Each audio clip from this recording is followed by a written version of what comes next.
सिंगरौली जिले के देवसर और चितरंगी के हजारों किसान इस वक्त खुद को ठगा हुआ महसूस कर रहे हैं। किसानों का आरोप है कि वो राजस्व विभाग के एक आदेश से छले गए हैं। दरअसल 2 साल पहले रेल लाइन प्रोजेक्ट के तहत इन किसानों की जमीन को अधिग्रहित किया गया था। इसके बदले इन्हें कुछ मुआवजे के साथ अलग से जमीन मुहैया कराने और घर के एक शख्स को नौकरी देने का वादा मिला था, लेकिन जमीन के अधिग्रहण के तत्काल बाद नामांतरण पर रोक लगा दी गई और संबंधित जमीन को रेलवे में अपने उपयोग में तो ले लिया, लेकिन कागजों में किसान ही उसके मालिक हैं।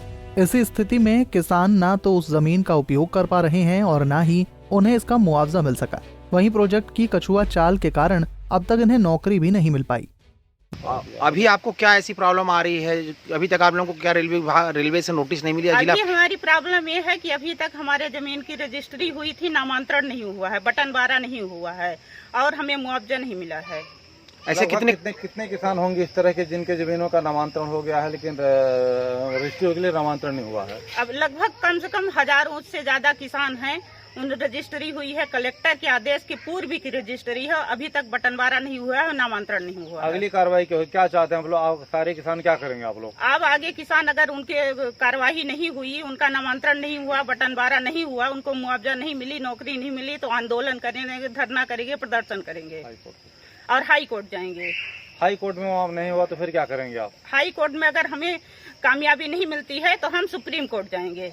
क्या कुछ मामला है जो आप लोग लगातार आंदोलन कर रहे हैं? रेलवे में जो आप लोगों की ज़मीन गई है, क्या कहना है जिला प्रशासन से? आप लोग बार बार एक गुहार लगा रहे हैं कि हमारी ज़मीन के साथ आप लोगों के साथ अन्याय किया जा रहा है।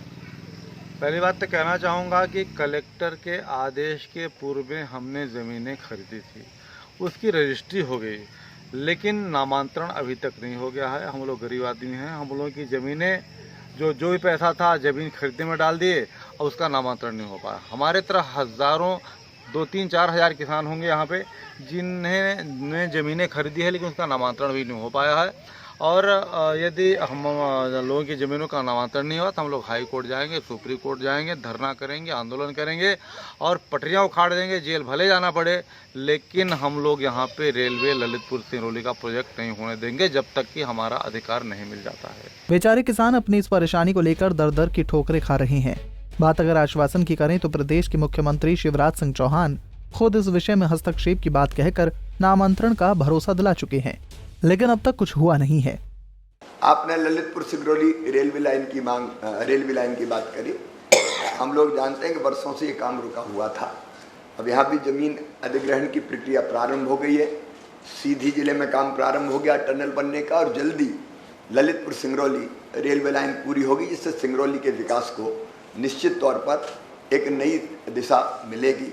आपने दूसरी समस्या की तरफ ध्यान दिलाया है, तो मैं अभी इस प्रेस कॉन्फ्रेंस के बाद ही मैं चर्चा करके इसके समाधान की बात करूंगा। देखिए, मैं तो केवल अगर अविवादित नामांतरण और बंटवारा अकारण नहीं हुआ होगा तो मैं एक्शन भी लूंगा। शासन और प्रशासन रेलवे की उपेक्षा के बाद अब ये किसान आंदोलन की राह देख रहे हैं, साथ ही कोर्ट के जरिए अपने हक की लड़ाई लड़ने की बात कहते नजर आते हैं। हालांकि इस बीच सवाल जिम्मेदारों पर भी खड़ा होना स्वाभाविक है कि आखिर क्यों हजारों किसानों की इस परेशानी पर ध्यान नहीं दिया जा रहा। पंजाब केसरी के लिए सिंगरौली से अनिल सिंह की रिपोर्ट।